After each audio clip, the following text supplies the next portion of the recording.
ప్రియులారా, ప్రభు మిమ్మల్ని ఆదుకోవాలి అంటే మీరు దేవునికి మొర్ర పెట్టాలి. మొర్ర పెట్టే భారం ఉండాలి, విజ్ఞాపన చేసే ఆత్మ ఉండాలి, రోధించే ఆత్మ ఉండాలి, ప్రభు పాదాలు పట్టి పెనుగులాడే ఆత్మ ఉండాలి. సోమరపోతాత్మ పోవాలి, తిండిపోతాత్మ పోవాలి, నిద్రాత్మ పోవాలి.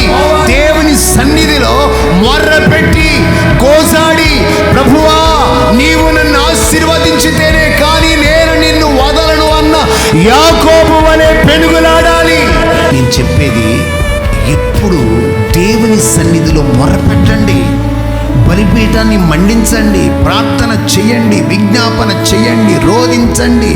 నువ్వెంతగా ప్రార్థన చేస్తావో ప్రభు అంతగా నిన్ను ఆదుకోబోతున్నాడు.